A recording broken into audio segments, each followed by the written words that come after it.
All right, and looks like we are live.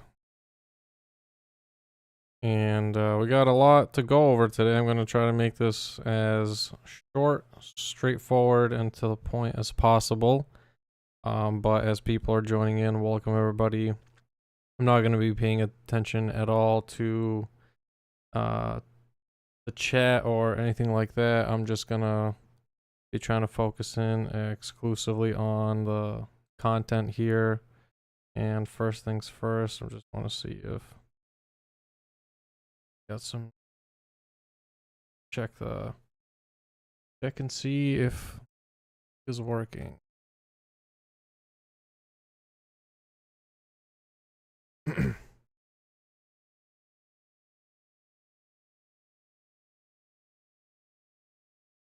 Alright, let's see. Got microphone, check. Yep. Works. Alright, we're good.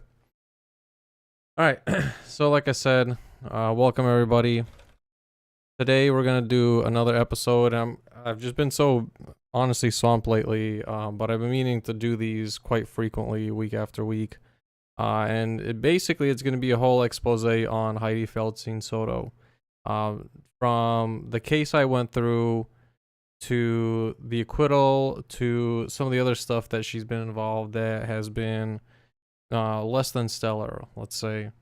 And really, what I like to call the tyrannical trio of totally incompetent morons that nobody ever asked for, nor did Los Angeles ever need. And the trio I'm talking about is you have Karen fishing for donos Bass, you have Nathan Golden Boy Hawkman, and then you have Hydee Citibank band bozo Soto. So you have this trio of utter incompetency that is leading the city of Los Angeles. And then, of course, not to mention the utter zoo, for lack of a better word, that is the LA City Council, where nothing ever gets done.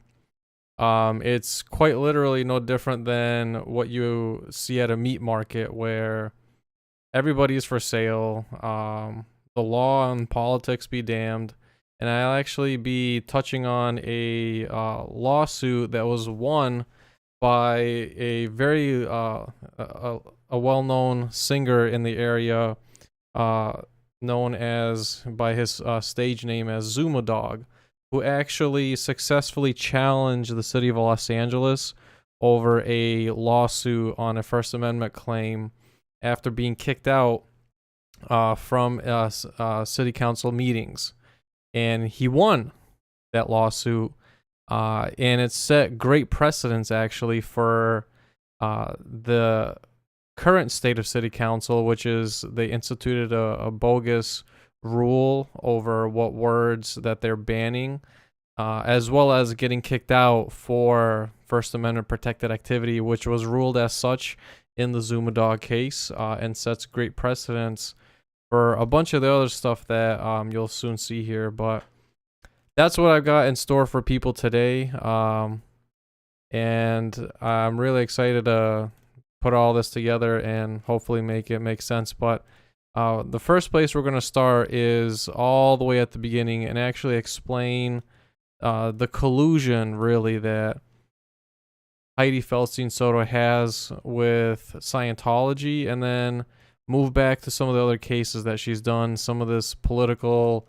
selective, and malicious prosecution of, because it's not her first time. So, for those of you that might remember, there was a charge taken out on me where it was ultimately acquitted over one count for a misdemeanor vandalism, and that was dated June 16th, 2024. What happened subsequently is around May 1st is when the charge was acquitted, and basically the deal was that there was an infraction with no fines to be expunged and walk away completely free, which is exactly what happened. And so no conditions, no nothing of the sort. And the real reason of all the things that went on with Discovery, and I'll actually show you some of that. The real reason why I was fortunate enough to actually walk away were actually because of two big incidents that happened. And one of which you're actually staring at in front of you, which is a screen recording I have of a video dating back to June 2nd, 2024, that came from Danny's channel. And the reason why this video clip was especially important is because it quite literally showed exact like-for-like series of transactions, series of incidents that mirrored exactly for what I was being prosecuted, but yet the people in this clip, as well as the other clips I had on June the 16th, were never prosecuted. And I particularly held off on showing this clip that showed Danny and some other folks all the way dating back to June the 2nd doing the same exact acts that I was being prosecuted for and never got prosecuted, and now could never be prosecuted due to statute of limitations. And so to Danny, I say thank you for saving my life. I don't know if you're here watching it, but if you ever get a chance to watch it again, Danny, hats off to you, sir, for basically being one of the two biggest pieces for why this case ultimately ended up going the way I wanted it to. With the least amount of pain, the least amount of costs, and setting a great precedence actually to move forward with a claim for malicious prosecution. And so what I'm going to show you today is a clip that dated June the 2nd, 2024 at the encampment, just at the same time that they were actually setting up. The first time the nets and the stakes are actually set up. For the very first time ever. This is when they just entered the scene. On scene is Danny, Leah, and a bunch of other people that started there since the encampment. And it'll show very clearly, right? It's unmistakable, very clearly, that the same acts that I was being prosecuted for were done much earlier. And in fact, not only done much earlier date by and the same actions, but also on that same date, June the 2nd. It's a very important date because that date is actually when a letter went out from LAPD, a sergeant over at LAPD and a lieutenant over at LAPD, where through a CPRA, we were able to obtain stating that LAPD had actually directly contacted several leaders from Scientology, telling them outright that what they were doing, dating all the way back to June the 2nd, 2024, that what Scientology was doing with the nets was illegal. And that it was, in fact, interfering with people's First Amendment rights to speak and protest. And yet they did it anyway. And that's even that much more important, and it really ties in with the case of David Salter, I think his name is, his real name, not his performer name, aka the Zuma Dog case, because essentially what we really have here at the end of the day, for a case that I'll be trying my own hand at litigating, is frankly the strongest claim being a First Amendment claim, where not only being deliberately targeted by the city in this incident, but also during the time that I've spoken during the city meetings, being targeted there and being kicked out of those meetings for talking about this very incident, as well as exposing other pieces of corruption that the city and its leaders are doing. And so this is a great series of clips that we have, all showing that, frankly, this is a repeat pattern of behavior by the city to target anybody that dares speak ill of the political backers and donors to heads of the city like Hydee Soto. And not only is it just this case, but it's the case of where Hydee prosecuted the same people for the website that we all use to find information on the LAPD, the Watch the Watchers website. Hydee sued them as well over a completely bogus criminal prosecution of privacy and doxing. And for what? Because they dare to file a lawsuit, aka a writ of mandate, against the city for failing to come up with a response to their CPRA. And the thing that they were requesting over the CPRA was already content that is public, which is the names, photos, ranks, serial number, and salary information for all the LAPD officers. Not intelligence assets, but just the public sworn in officers, the officers themselves. And for that act, just for the act that they actually filed, right, that the Watch the Watchers folks filed a suit, just for that very act alone, Hydee went after them. And ultimately, that lawsuit actually resulted in Hydee completely dropping the entire case, and Hydee getting the city sued over it, where our settlement was reached to the tune of $400,000 for all of the nonsense that Hydee put the great folks over at the Stop LAPD spying coalition that makes the Watch the Watchers website.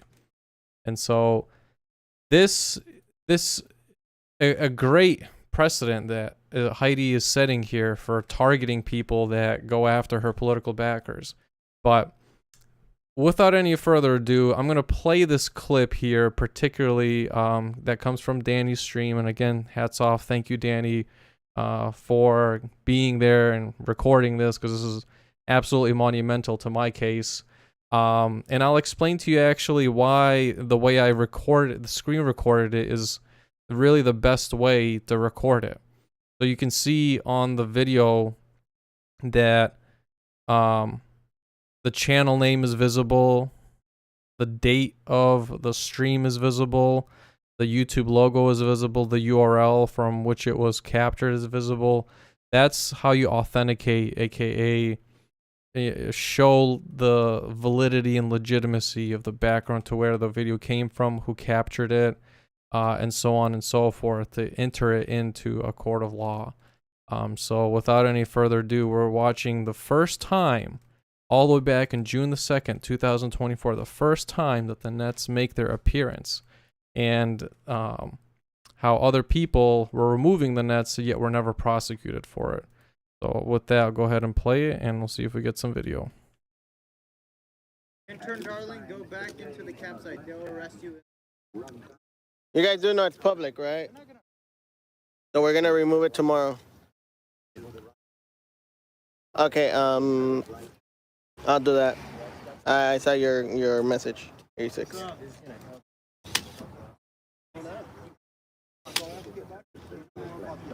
The principal is simply these. Oh, DOA is here. DOA. Look who's here. He calls me. Try to do it on Oh, okay. Then use the other side of the body too. I work for them? The other operating point involves the nerve. Am I? Now, the fellow is bleeding from an artery and is going to lose all the blood in his body in the next It's public, buddy. It's public. idiot to do a touch of this and then apply It's public. and then do a touch. It's public, sir. Now, the proper sequence is not to give him a shot. It's public. You know that, right? Public. Public. Under the influence of drugs. Public. Don't destroy. Public. Public. Think, supposing a man has broken his hip or something like that, you give him a touch of this, you give him a touch of this, try to get some of the shock off of it, try to get some of it off of it, try to go left hip. That's fine. To attach this to the left hip, you go up the spine, down the spine, back of the waist, through the area, and then you would do Yes, it I on the can. opposite side of the body. You do the same thing on the opposite side of the body. And, Pick it up. Throughout, except you don't have to say it once you've got it. Clean it in up. the groove. Come on. And Get then, back of course, inside. you've got the It's public. the guy may still be in agony because the thing is pretty badly smashed up. Pick it up. And then let him Here, pick it up. Bye. medical tab, they say, Plumbing is also fashionable. And let the medical addict do the way he can. Try to minimize. Look what your neighbors are doing. Scientology's doing. So the video goes on after that. There's more moving of the nets, but you get the gist, all right? This is such a beautiful clip because it so clearly shows, right? It so clearly demonstrates that not only were there other people, but the best part is that these people were never charged. Not a single one. And same goes for the incident when I was there on June the 16th. They were never charged. But it doesn't end there, right? This is where, for some reason, Hydee just can't help but dig herself into the worst situation ever.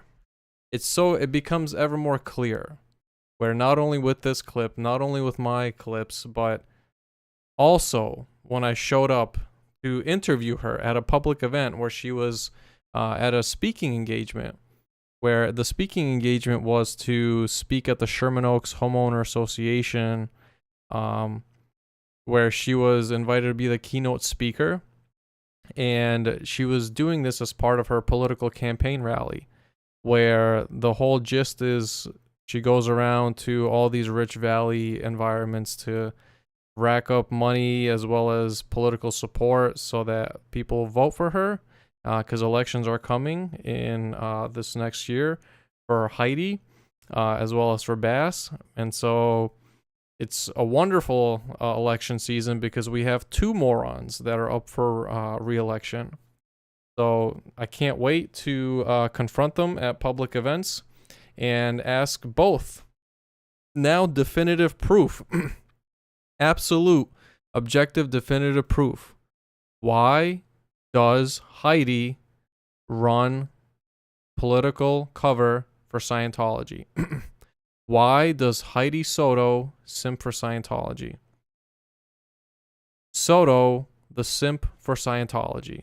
That is what she has left her career legacy as. That is what she will be known for. And people might not think of this is true, but the fact of the matter is, as far as viral internet sensations, especially with younger people, the whole nonsense of Scientology is still very much alive. And how wonderful will it be to show up at all of these public events that Hydee's having, right? And just shout that out each and every time. Why are you a simp for Scientology? Same thing with Bass. We have Bass quite literally being invited to a very exclusive speaking gig for Scientology. People have said it before, but Scientology was not at the forefront of LA before. Everybody and their grandma right now knows about Scientology. In fact, I can tell you that in all the conversations I've had with even Duarte and the other LAPD officers that are at the city council meetings, they tell us all the time that their kids talk their ears off at home and with their friends about Scientology. That their own kids nonstop talk about Scientology, show them TikToks about Scientology, Instagram reels about Scientology, YouTube shorts about Scientology. It is quite literally the it thing with the younger crowd right now. They are absolutely in love with this crap. And it's hilarious to see. Quite frankly, it's so funny to see that people like Duarte get it from both sides. They don't stop hearing about Scientology while they're at work, and then even while they're off duty, they still hear about Scientology. And it's because of nonsense like this. This video clip, the moment I shared this was when things really started to take a very good turn. Okay, a very, very, very, very good turn. Terrific turn. And so I don't know if you're in here, Danny, or if you're going to watch this later, but hats off to you, man. You were a big help in this. I had a couple of other clips dating back to that day, but this was one of the best ones of them all. And it really just set the stage to really show and lay it in, okay? So this was it. June the 2nd, 2024, showing very clearly they had several other people doing the exact same act and not a single one of them was ever prosecuted. In addition to June the 16th, doing the exact same acts of removing the netting. And you can see clearly from this clip that there was no damage done here. The simple act of moving it and putting it over to the other side is not vandalism. And that's exactly why things progressed in my case the way they did, where I was acquitted of the charge, because there was no probable cause. But unfortunately, what people don't understand is that in Los Angeles, you don't get that for misdemeanors. In Los Angeles, the local court rules are specific in that for misdemeanor cases, there is really no such thing as a probable cause hearing. The only probable cause, air quotes, hearing that you get is trial. That's it. Unless, of course, you have a lawyer that is willing to go to bat for you and frankly do their job and advocate.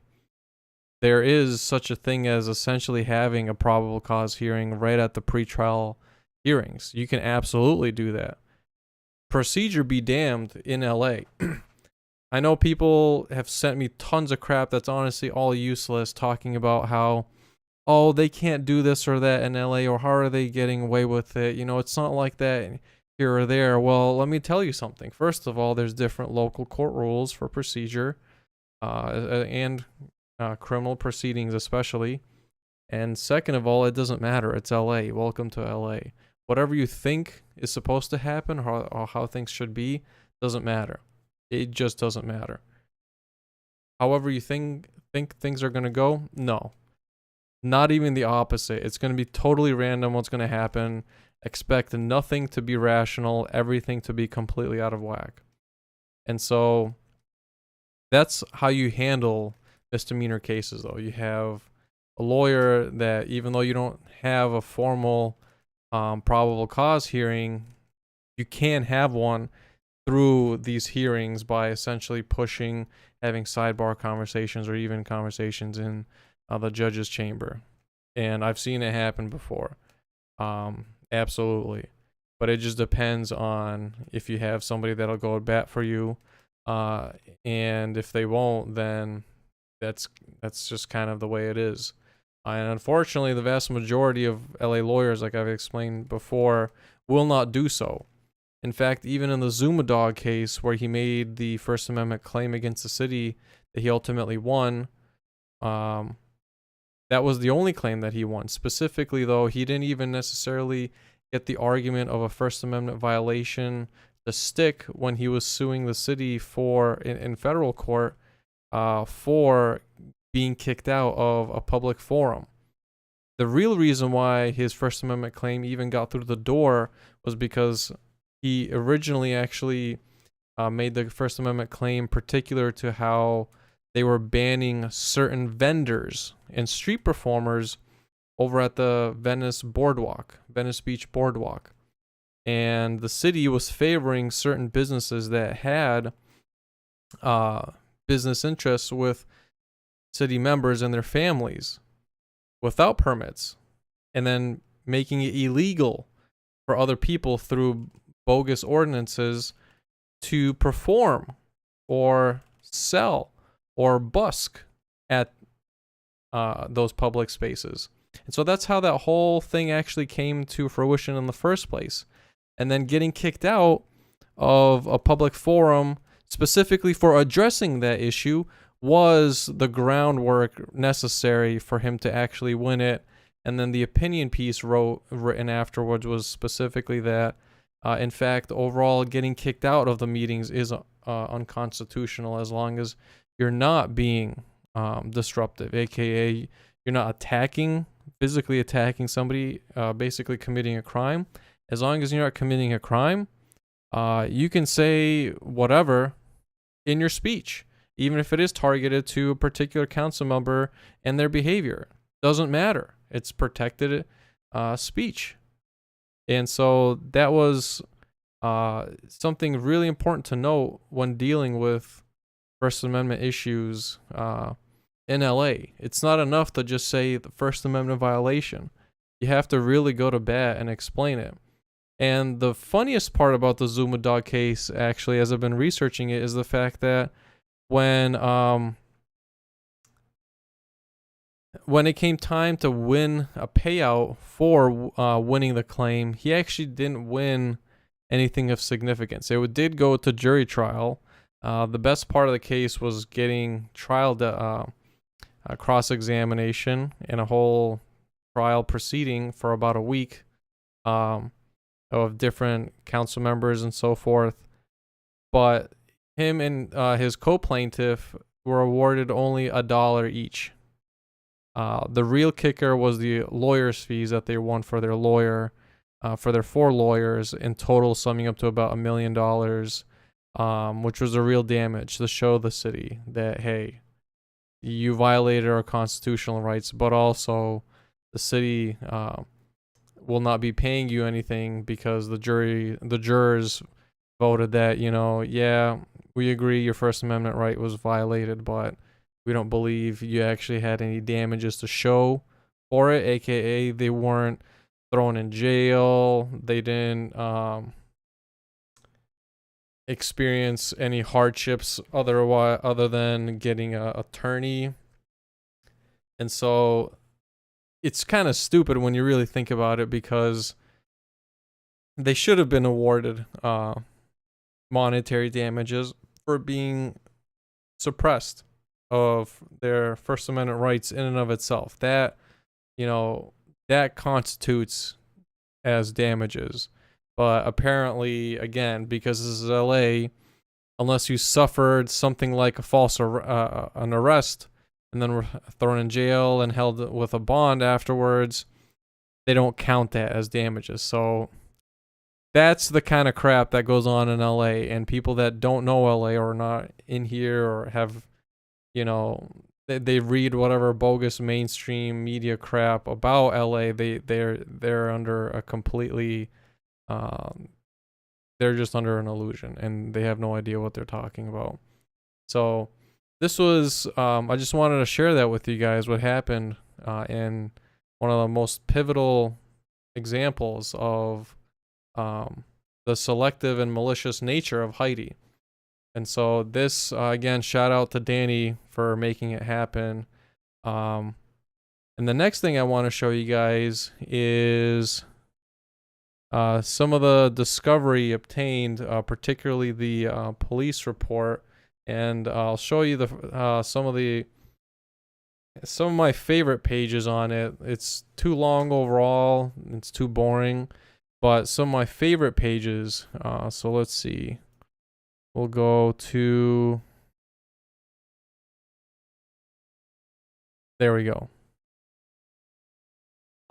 This is the reading of the count itself. The funniest part to me of all this is when you actually look down here at the bottom left. Then let's see if I can actually show my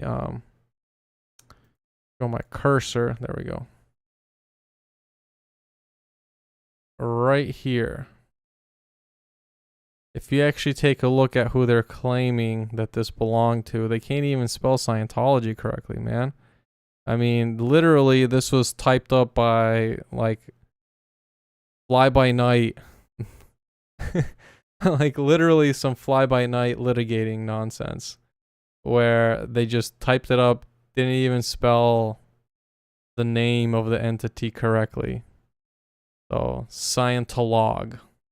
That's right there off the bat. You could say, well, I don't know of a Church of Scientolog.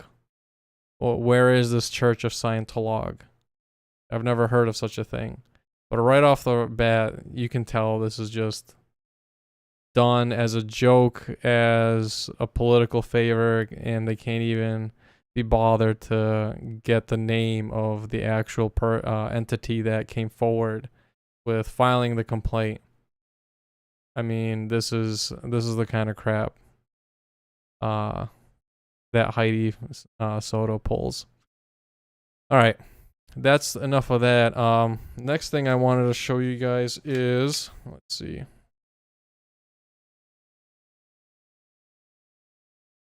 Oh yeah. You can actually see here the other funny part about the count reading is you can actually see that they literally don't even list my name.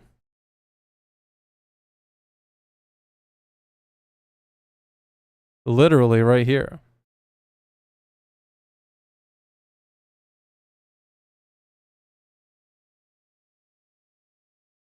I mean, how can you have a charge not assigned to anybody? That's the kind of crap that Hydee pulls. That's the other thing just on this very first page that is utterly hilarious. Moving on to another favorite page here.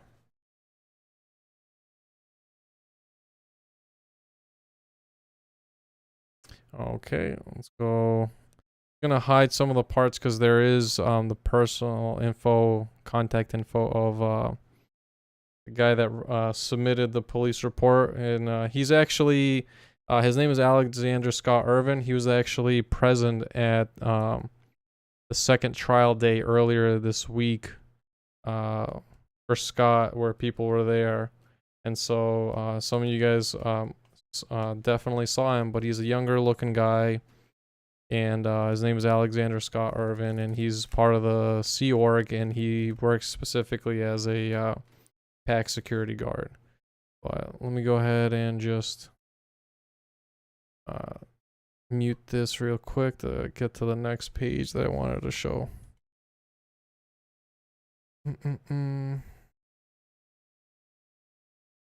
Okay. So that next page has to do with the original, the starting of the narrative that they put down.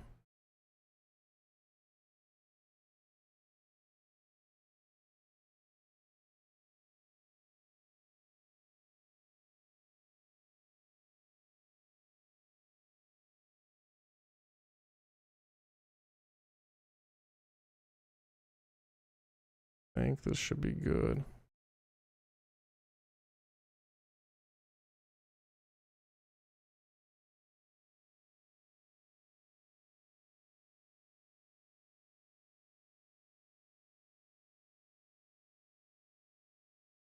Right. Good. Go ahead. Police report, and we'll show it.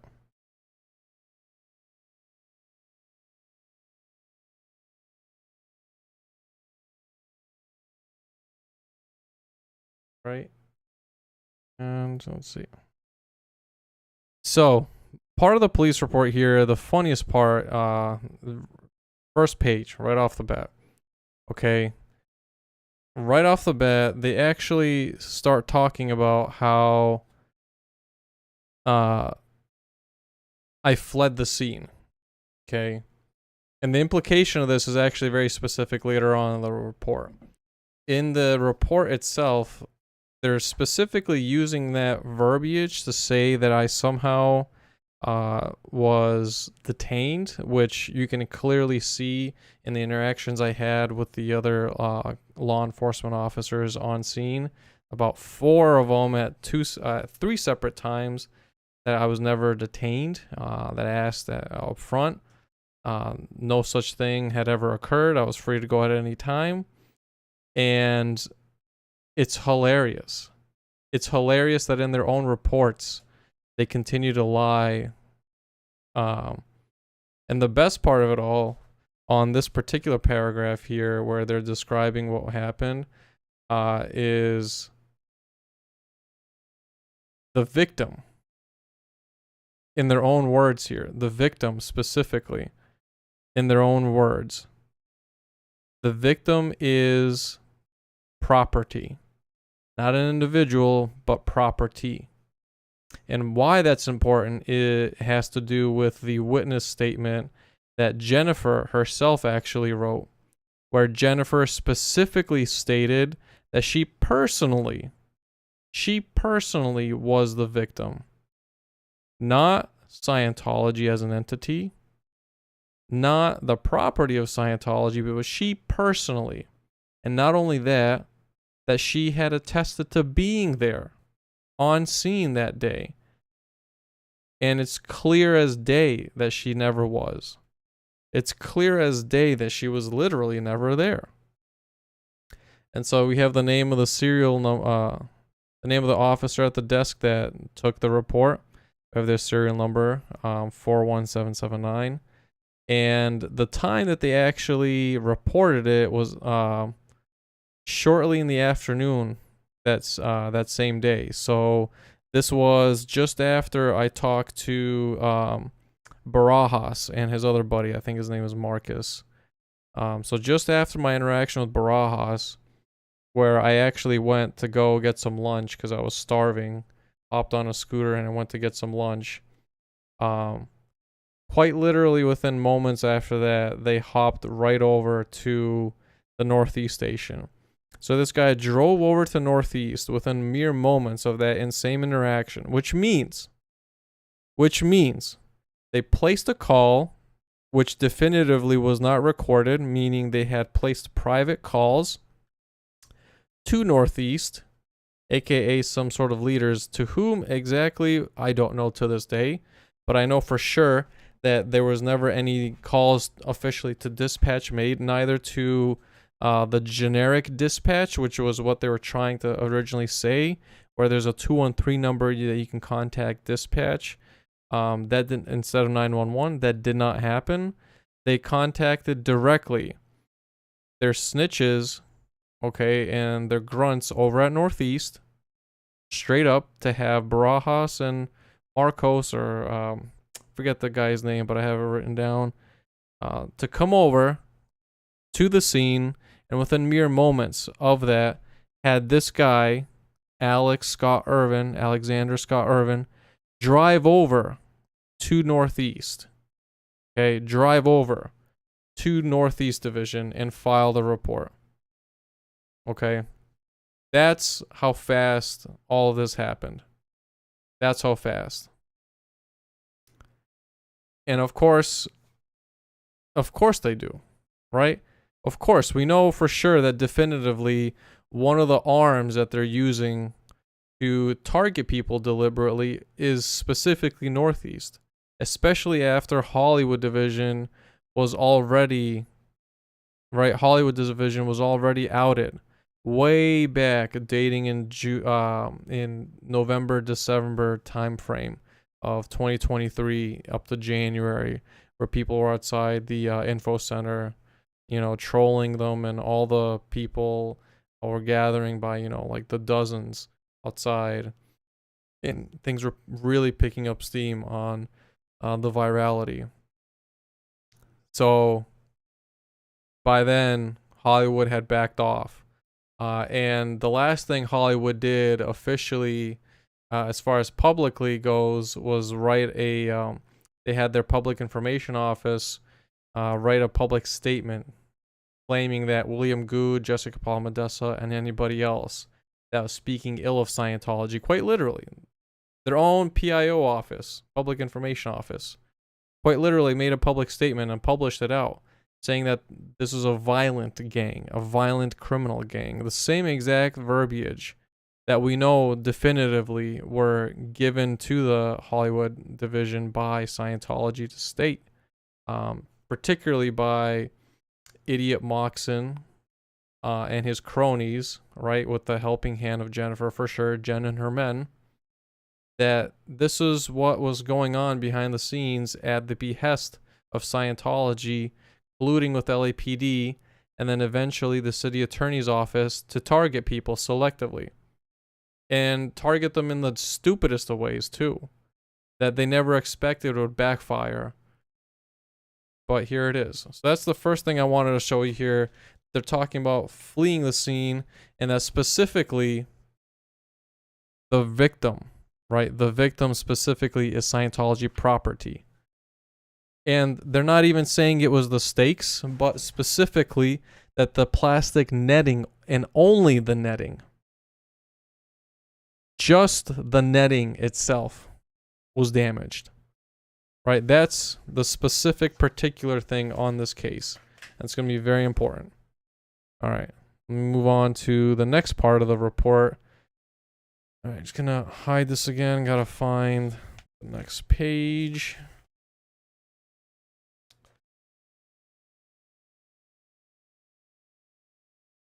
Okay, this is the second part of the investigative report. This is where a Sergeant Gonzalez actually followed up on the investigation after the front desk took it. So what happened is, and I think this is good enough. I'll scroll down.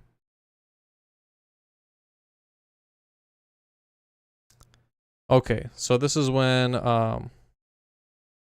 Gonzalez takes over. So the report gets made at the front.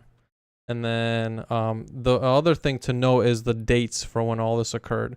So the report was filed in person at Northeast at about 5 o'clock on June the 16th, okay? 5 o'clock, June the 16th. And then the important thing to know is that this thing makes its way, okay, directly to the sergeant's desk, okay, that you'll soon see here. This report makes its way directly to a sergeant's hands on that same day. On that same day, the front desk officer, Rosales, that you saw earlier, immediately hands this over to Sergeant Gonzalez here, 40096 of Northeast Division. And that happens at about 6:15. Immediately, a sergeant gets to looking at this. Within an hour, literally an hour of the report being made, it immediately gets escalated to a sergeant for further investigation. Immediately. And you'll see that here. And this is where they slap on a PC. Okay. And so you'll see here that Sergeant Gonzalez here, okay, is writing up a narrative, right? And they're writing up the whole narrative. They're writing up where Alexander was interviewed, aka at the station, as you can see here. And they're writing up exactly the date and time. And then the best part here is that what you'll see just later on. So you verify here that Alexander is a PAC security guard. Okay. They're saying that right here, I ripped it out, and thereby stipulating, which is an important word, just taking it there, which means they're just taking it as what Scientology is saying, specifically what Alexander Scott Irvin was clearly used as a lackey, what Scientology is saying as just true without any sort of supporting details. And that they're specifically saying that it was motivated by a hate crime due to previous interaction with them, where I made anti-Scientology statements, whatever the fuck that means. I have never had direct personal interactions with Alexander Scott Irvin. Okay, that's first and foremost to remember all this. So from this slide, the most important takeaway is that he's PAC security, so he's a Sea Org slave. He gets paid $47 a week. That's a fact. The second thing is that they're saying that the simple act of removing the nets, okay? And by the way, they got it wrong. They're saying that I ripped out the plastic nets. I never did that. I pulled the stakes from the ground, but the nets were actually not in the ground. The actual net itself was hovering above ground. Okay, I only pulled out the stakes. The nets were still attached. So that again is yet another lie right there. And then permanently damaging it. Okay, so again, they're specifically saying here, damaging the netting only. They're referring exclusively just to the netting. And the last part of this is that they're saying it was motivated by a hate crime, right? Trying to get an enhancement of some sort. And they don't even get how that enhancement works, but they're too fucking stupid to stop at getting a legitimate case, and they'll just make up whatever the fuck they think sounds good enough. And at this point, we go to the next part. The next part. What do we have? Photos, recordings, videos, evidence. None. Additional info. Ongoing problem. Court info. I can testify to the statements pertaining in this report. So this goes to both the sergeant as well as Alexander Scott Irvin. So again, we have a couple of things here. We have this report literally landing to a sergeant's hands within literally an hour. It's within an hour of this guy going to Northeast and making the report. From there, we have verification that he's PAC security guard, aka a Sea Org slave, making $47 a week. And then we have right here an admission that they have no evidence, no supporting anything, and they're just saying this is an ongoing problem because somehow whatever the fuck they believe anti-Scientology statements there are, that counts as a crime. That just saying Scientology fucking sucks and is a cult, they're saying that's a crime. Just saying that's a crime, which it isn't.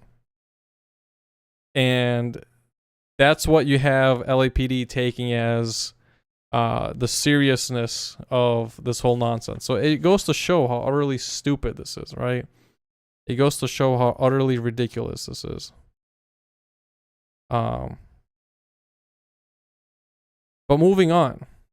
So far we have the report being made on about 5 o'clock at Northeast. Within an hour, it gets immediately assigned to a sergeant for further investigation. And then what's happened next is the best part of all this. So I just want to make sure that the next page is good to move into. Okay. And yes, it is.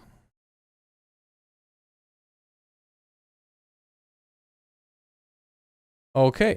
So this is a follow-up investigation for the report. So it's in the hands of a sergeant now. There's some backhanded dealings going on. And at this point, this is when it actually gets assigned to a detective. Okay. AKA Detective Peinato, 40873. So at this point, Peinato gets a hold of this report. He gets assigned this specifically. And what you need to know about Peinato is that he's the mole. Okay.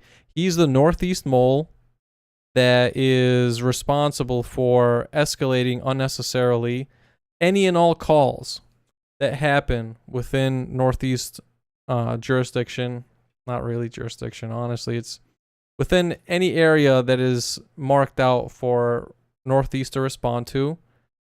He's the guy that will take any and all calls and immediately escalate them for prosecution at the city attorney's office, where they stupidly enough rubber stamp the shit out of it just cuz, okay?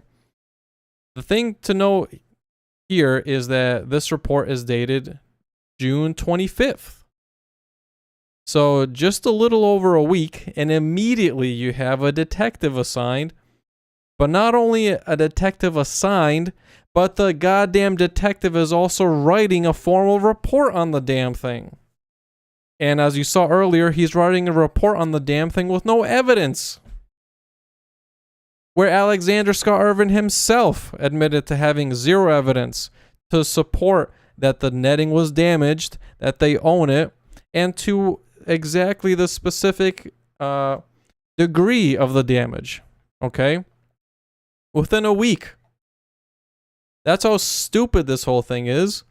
But Hydee just can't help herself, and neither can the Northeast Division of LAPD. Particularly this Peinato moron. So June the 25th, this is already in the hands of a detective, and he's already moving forward with a formal write-up of an investigation with zero evidence, zero information, zero legitimacy, just taking everything at their word. And here's the proof of that. Here's the proof of that. Penato, the utter moron, doing the most. That's what this page shows us. So we can keep scrolling on this one. So on this page, what are we taking a look at? This is all written by Penato at this point on. Moving on. Okay, Penato, what does he write? This moron outright lies. Right here. Lies like a goddamn son of a gun. The nature of the crime. He writes as bodily injury. Penato, this utter incompetent excuse of an officer, fucking writes that there was threat of violence. That there was threat of violence. Penato talks about completely made up shit.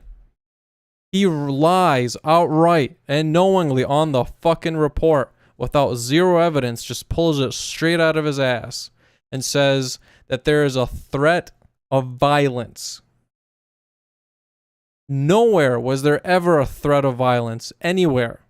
And if there was, you bet your ass the 4 cops that showed up would have taken me into custody right then and there. But you know what they did instead on that day? They all admitted no crime was committed. And they all admitted we have zero proof that Scientology has a permit. And we're not even there at that part of the discovery yet, but we'll get there. But this utter moron, right here, big lie.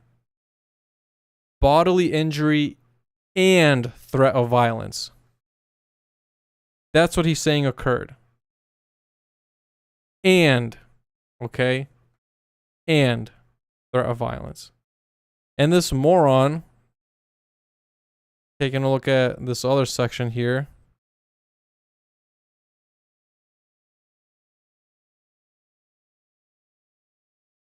Can't even get the fucking address right of where it happened. It was on Catalina. It was on Catalina. So this is Ishmael Penato. The moron who just straight up makes shit up as he goes along. Literally. Literally just pulls shit out of his ass. And then here they're just talking about the victim statement, aka there's perceived bias. Whatever the fuck that means. Everybody has a bias. As if somehow that holds any sort of relevancy.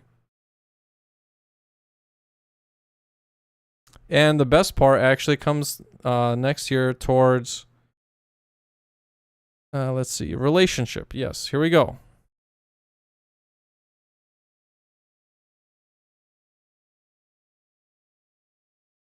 Relationship between suspect and victim. He writes yes, as in known to victim. Even though Alexander and I literally do not know each other and never met one another or ever had any sort of interaction, yet it literally also says in that same paragraph, the length of relationship unknown. How the fuck can you know somebody and then not know of ever knowing them? That does not compute. That makes zero rational or logical sense whatsoever and is quite literally impossible. So again, off the rip, okay, and it's not the only report that Ishmael Penato writes, but it's the beginning of his utter fucking stupidity. It's honestly laughable at how utterly incompetent this guy is and how willing he is to lie. And so the natural question, when I eventually will get him, I will get him served with a subpoena for when I make my suit against the city as one of the people to testify as a witness to all this, to say, why did you lie? Outright. Repeatedly, too. And knowingly. And did so without any evidence. But we move down just a little bit. Just a little bit to the evidence portion. Okay? Evidence portion. It says, were witnesses present during the incident? He checks no. Fucking liar. There was shitloads of witnesses present during the incident. Tons of fucking witnesses. Okay? And the fact that it was videotaped. Second of all, he's talking about, was evidence collected? Checks no. Admits right there. There's no fucking evidence for any of this shit. Were photos taken? Checks no. And even better, were statements taken by anybody that he was supposed to follow up with? This fucking moron didn't do any follow-up, and he admits it on this part of the report. He doesn't follow up with Alexander. He doesn't follow up with anything. And literally admits to not doing any sort of due diligence. Literally on this report admits he's pulling it out of his ass. He didn't do any due diligence. And fuck it, let's just put it on a report. Ishmael Peinado, guys, working hand in hand. Moving on to the next part of his report. Same date of the report, June the 25th. Okay. The only thing of note here is this question right here. Has the suspect ever threatened you? What does he put? He puts no. So if there's no fucking threats, then why the fuck did you put threat of violence here, you stupid moron? Look at that. Threat of violence, he checked as yes. But yet on the same report,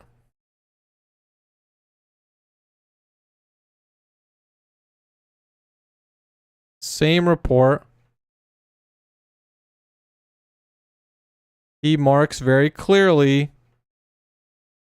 was there any ever any threats made by the suspect?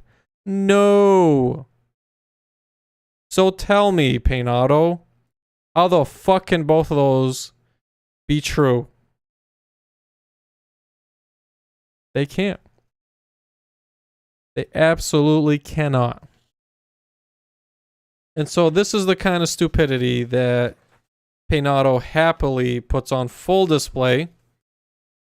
And with that, we'll go on to the next piece of this. And I just want to make sure. Let's see. Do you have any info here?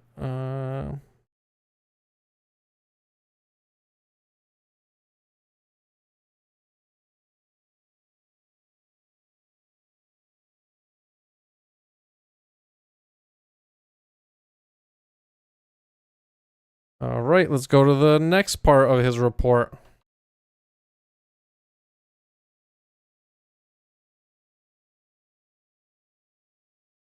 Where Peinado explains exactly what he did. Okay, Peinado puts on full display explaining each of his steps.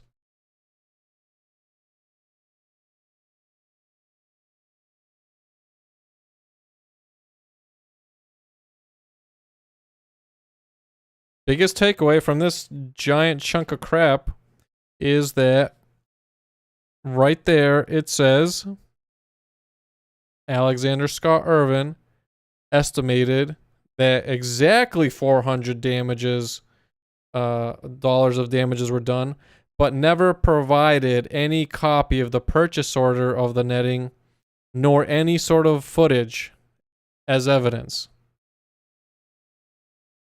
So he just right there, okay?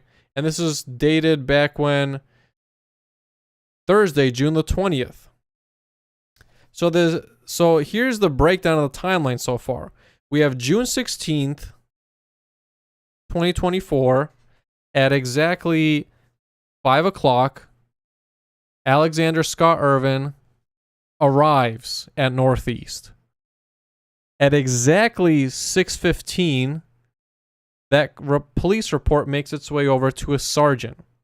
That same day, okay, that same day, he was given, he being Detective Penato. Okay, he was specifically, personally chosen and directly on that same day assigned this matter. So less than 24 hours, less than fucking 6 hours actually, less than 6 hours, Penato, there's a detective assigned. That's the fastest I've ever heard LAPD moving on any case. How long do they take to respond to any cases involving Scientology? And how fast are they moving with a fucking detective to get assigned to a bullshit police report, right? So the same day, June the 16th, he gets assigned. Thursday, June the 20th, this moron is doing a review and admits yet again that there's no proof of ownership ever provided as evidence by Scientology. Okay. And again, we have repeated saying that the specific grass netting and that I fled. But I never fled the scene because I was never under detainment. I was never remanded. I was never arrested. I was never in custody. And so there was nothing to flee. This fucking moron, yet again, tries to make it seem like I was under apprehension, but I was never in their custody. So yet again, right, we have this repeated pattern of outright lying. Repeat pattern. Just can't help himself. Let's continue. Next page we have here. Dun, dun, dun, dun. Not that one. Let's see. Keep this one up all.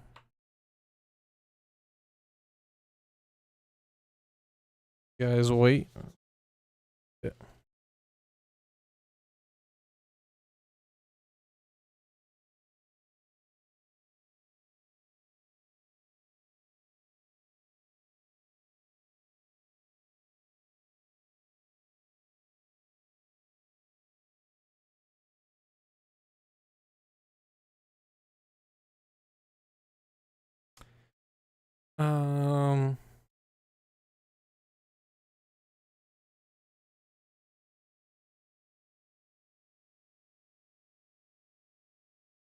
Nope. Pages away. Looking for the next report that he makes. Okay, there it is. Date of the next report is July the 5th. So I gotta scroll to that page real quick. All right. Couple pages down. Bear with me here. Almost there.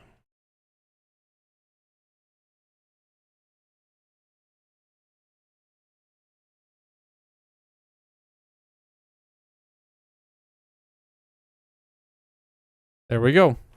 So this is the second report that he makes, the follow-up. The only things to note here is just showing verification and proof.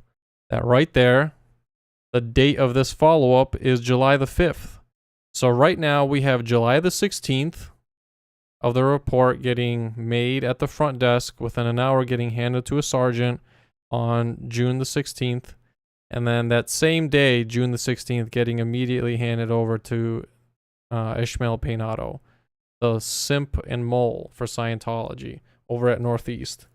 That's the detective. That's the simp that's filing all these bogus bogus escalations over to the city attorney's office for prosecution. Then on Thursday the 20th, June 20th, 2024, which is a Thursday, he makes a summary that he writes down explaining that there's no evidence, admitting as such. June the 24th, June the 25th, he made the first official report where he pulled out of his ass that there was violence occurred, threats of violence and bodily injury, which never occurred. And then this is his last report on July the 5th. Okay, this is the follow-up. And just to show us proof, there he is. Same guy. So let's see what the fuck he's lying about this time.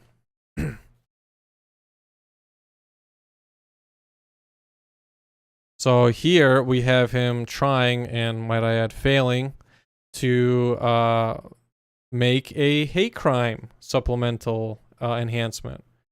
Where again, even on a second time, he outright fucking lies. First time, it's one thing, but 2 times, he writes the same shit. He writes that there was bodily injury and that there was a threat of violence, which never fucking happened. Yet again, Penato lies on me, slanders me, tries to assassinate my character by outright lying and saying that I've threatened violence to somebody, to who he never writes. But that never happened. It never happened. And he lies about it again on this July 5th report. He lies about it again. But that's not all. This is the best part. Mark this down right here. Reason for bias. Are there indicators that this suspect is affiliated with a hate group? He checks yes this time. Now he changes his narrative to add some more bullshit. To say what? That there's a hate group. With who and what hate group? He never mentions. But apparently there's a magical hate group. And again, why and how did he get to that conclusion? Well, remember I explained it to you back in December of 2023. Hollywood PIO, Public Information Office, came out with a bullshit statement that William Good and Jessica Palmadessa and anybody else that dares publicly criticize Scientology and videotape them on social media is part of a criminal gang. Which is outright fucking slander, bullshit, lies, any plethora of other shit. And here is where he has the audacity to outright continue to lie. Again. And say, now I'm part of a hate group. But that's not all. Continuing down the report. Again, he says, is the suspect known to the victim? He writes yes. Nature of relationship and length of relationship unknown. How the fuck can you claim to know somebody and have a relationship with them and yet at the same time say there is no relationship with them? Explain that one to me. How the fuck does that make any sort of sense? But this is the dumbassery of Penato. I mean, you just can't make this up. But he definitely sure as shit can. All right. Move on to the next part of this. This is my favorite part, to be honest with you. Favorite part. So this is a narrative on July the 3rd where he contacts Alexander Scott Irvin. Okay? He contacts him. And he says, I, Penato, contacted Alexander Scott Irvin, the person reporting. And then he asked if the cult of Scientology had any previous interactions and if it was motivated by hate. Irvin said that Marini had made several hateful and anti-Scientology remarks on social media, whatever the fuck that means. What's hateful and anti-Scientology remarks? We're gonna see exactly what he's talking about here. This is my favorite part. He provided me with screenshots of my live streams, aka that's just him saying this is how I know that he has a YouTube channel. Irvin expressed concern about him continuing to return vandalism and hate speech, and specifically, he shows Marini referring to Scientology as a chomo cult. And rambles about living in a van. I don't live in a van, though. A chomo cult. How is that? That's not hate speech. That's actual fact. Scientology does protect child predators. That's a fact. That's an absolute fact. And it's a very well-known one, too. That's a fact. So that's the anti-Scientology part. Apparently that's illegal, you guys. According to Penato, that's illegal. How utterly idiotic. And then the last thing that he does, okay, old idiot and moron Penato, is he tries, and he fails, but he wants to get an arrest warrant. Okay, he tries to get an arrest warrant with zero evidence by his own fucking admission, and I guarantee this moron was absolutely laughed out of the office for trying to get a fucking arrest warrant without any sort of proof. Any sort of proof. And even admitting in his own stupid report that there was no proof.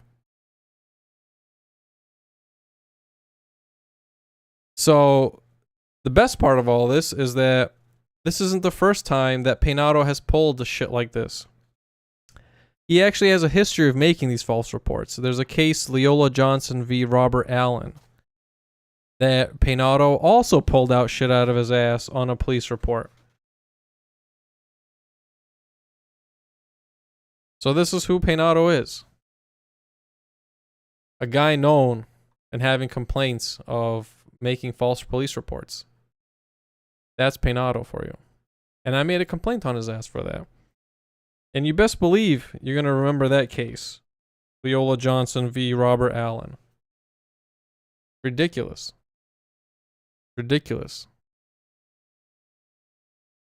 All right. I believe I had the character statement. Let's see. I wanted to show you guys the letter. If I can find it. I can't find it right now, but this is a letter that Jennifer wrote to this was on December 5th during a regular pretrial hearing, where Jennifer showed up to make a witness statement to the prosecutor.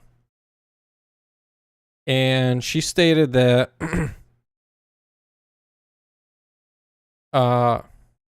let's see.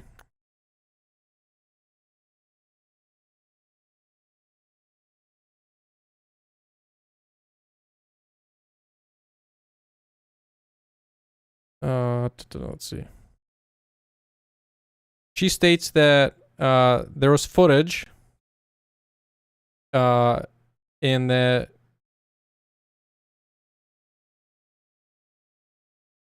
she saw the video stream and is a possible victim, which she never was. And she didn't need to tell the prosecutor that she was a victim because she never was there. And she isn't a victim. That was the best part. That for all the reasons, I don't know why Jennifer would ever do this to herself, quite frankly. Tell her to tell the prosecutor that she personally is a victim when she's not. And they had already concluded that that Peinado had already seen the live stream.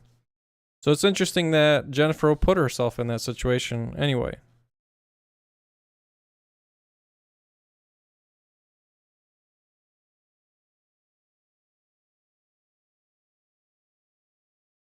And so that's it. That's it for the discovery, because when we did make requests for discovery, the prosecutors admitted that there was no body cam worn footage. So all the 4 officers that responded that day had 0 footage, meaning that shit is deleted. There was no dispatch call logs, no recordings,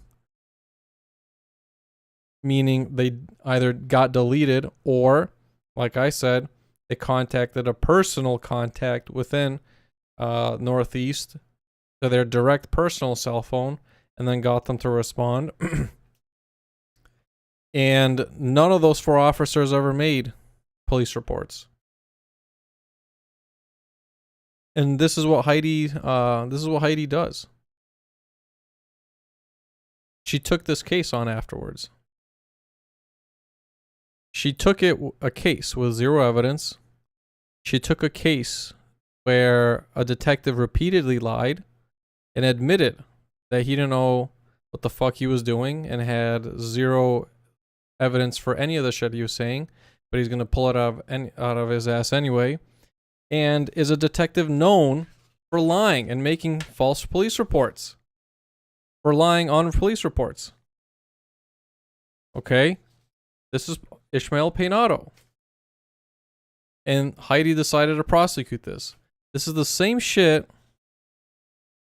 This is the same shit that Hydee did when she went after Watch the Watcher, the Stop LAPD with Spying Coalition, which makes the same website for Watch the Watchers.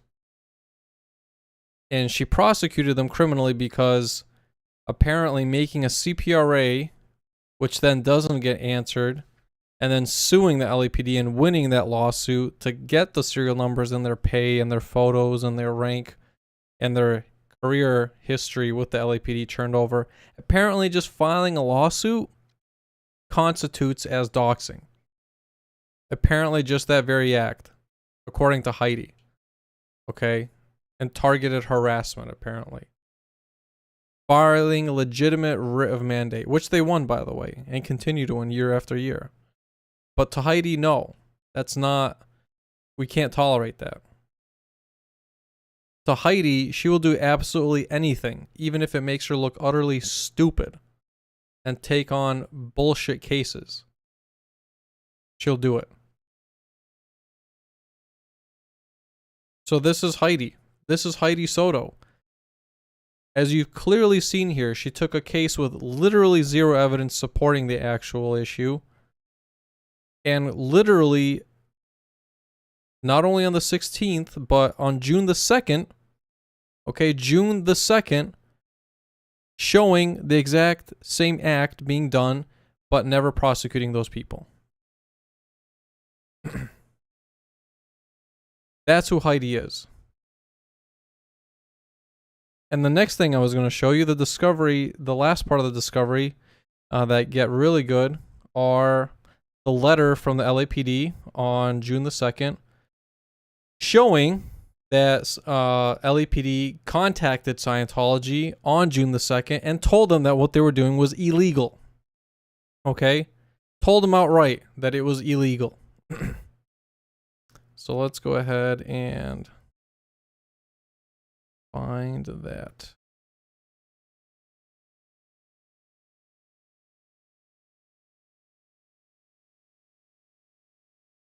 Which one of these? It is. There it is. Letter from Gary Walters.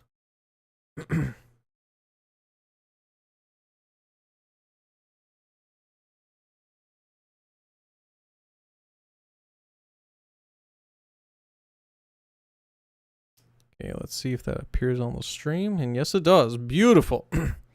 This is obtained by a CPRA that audit did. And here it is. Okay. On Sunday, June 2nd, 2024, Michael Ventura copied several LAPD officers, and Michelle Gomez being one of them. Incompetent, moronic Michelle Gomez. Okay, the other Scientology simp over at Northeast. The other moron that did nothing to help anybody. Okay, Michael Ventura said the following. Scientology, and I'll read this out loud.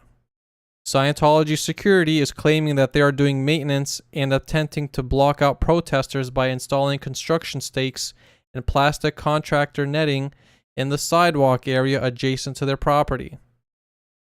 In return, protesters are claiming Scientology is attempting to violate their First Amendment rights to gather and protest by illegally denying them access to the public right-of-way, which they absolutely are doing, and did. Scientology is now claiming that protesters are vandalizing their property by pulling up the stakes and tearing the netting. I shared my opinion to keep the peace and advised Scientology that they cannot obstruct public access with their stakes and netting. And any obstruction of a sidewalk, street, or curb can only be done with the express permission and permitting of the Bureau of Street Services. Any obstructions of the public space without such a permit would be illegal. I'm going to read that again. Michael Ventura, okay, and I'm going to pull up, got to pull up Michael Ventura really quick on Watch the Watchers.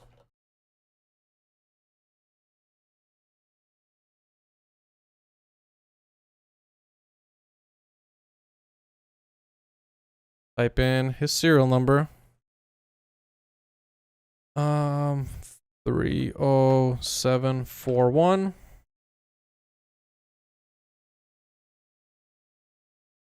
He's a detective 3. Okay, so a detective 3 already did their job and contacted Scientology officials. Okay, Michael Ventura of the Northeast Division is a detective 3. Told Scientology that they can't, okay, that they cannot obstruct public access with their stakes and netting, and any obstruction of a sidewalk, street, or curb can only be done with the express permission and permitting by the Bureau of Street Services. Any obstructions of the public space without such a permit would be illegal.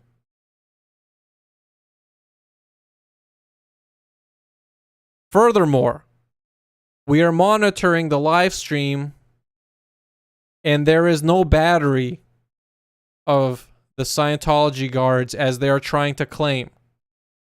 So you have Michael Ventura, okay? Michael Ventura fucking told Scientology that they're lying and to stop lying. LAPD knew that they were lying since June 2nd, 2024. And yet, this fucking liar, Ishmael Peinado, has the audacity to pull out of his ass and try the lie yet again. And actually say it happened, which it never did. Michael Ventura is a fucking legend.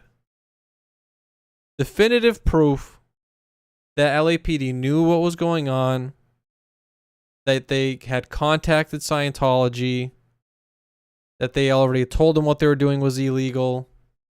But that's still not the best part just yet. Because the best part is the fact that there's a fucking letter from the Board of Public Works telling Scientology to remove all their shit from the public right of way and that it's illegal. And that letter from the Board of Public Works was dated August 7th, 2024.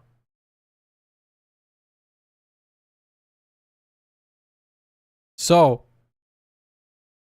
you have LAPD telling Scientology it's illegal. You have Public Works, again, thanks to Audit LA, showing that the city is fucking pissed off and telling them to put away their shit and remove it because it's illegal. And yet, what does the city do in return? What does Hydee Soto do in return? She says, fuck that. And she goes and prosecutes. That's who Hydee Soto is. That's who Hydee Soto is. And she never thought that any of this would ever come back and blow up in their faces legally. I mean, talk about morons. And I've said this before and I'll say it again. I feel like I should be thanking the city for giving me an opportunity to litigate what is essentially really a First Amendment case here. I mean, they're admitting outright here that they knew what they were doing was bullshit and that it's a direct violation of the First Amendment because you're suppressing their ability to protest and get together. And that you were advised on it. It's not like you didn't know. Absolutely they knew. Absolutely. 100%. 100%. So you have collusion here, right? You have collusion between the city. You have collusion between LAPD. And you have collusion between City Attorney's Office, LAPD, and Scientology, right?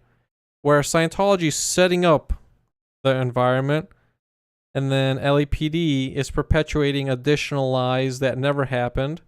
And then the city attorney, knowing that all of these are lies, when their own officers are telling them that are good ones, that what's going on is bullshit, and then prosecuting them anyway. Major culpability. And I will be prosecuting this case. Absolutely. Absolutely. So that's the story of Hydee Soto on just this one case alone, as well as that other case I told you about with the Stop LAPD Spying Coalition that she dropped because she fucked up yet again, as she does. And that's not even the end of Hydee Soto's fuck-ups. You take a look at her divorce case.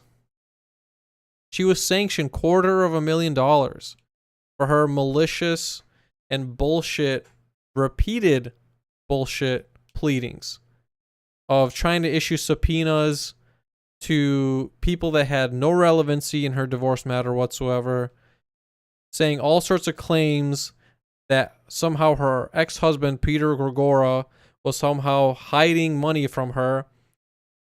Turns out he fucking wasn't. And being utterly paranoid that everybody is out to get you when they're not. And ultimately getting a whole fucking banking institution, Citibank, so goddamn fed up with all your shit that they perma ban you.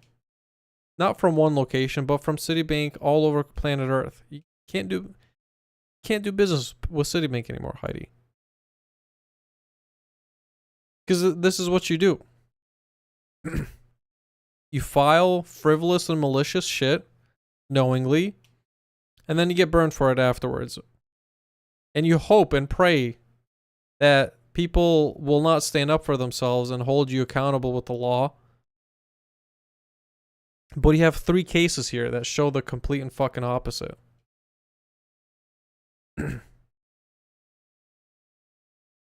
This is what Hydee Feldstein Soto is. An utter train wreck.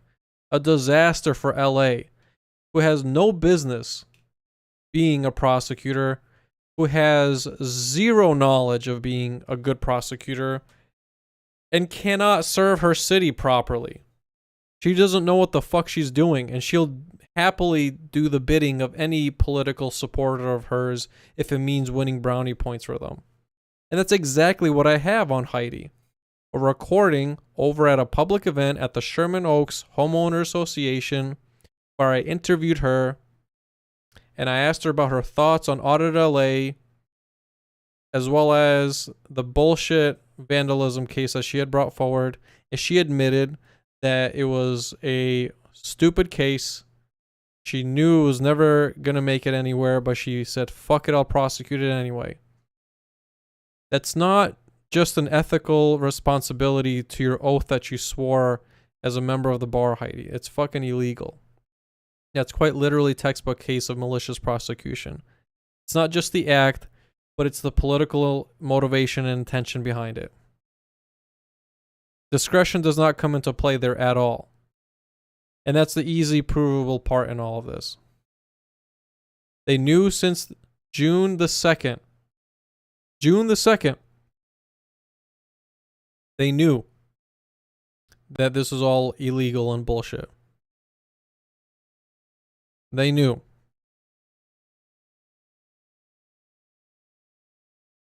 But they did it anyway.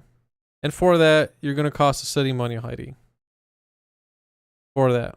Along with the fact that your office is the one advising city council to do their bullshit with banning words at public hearings.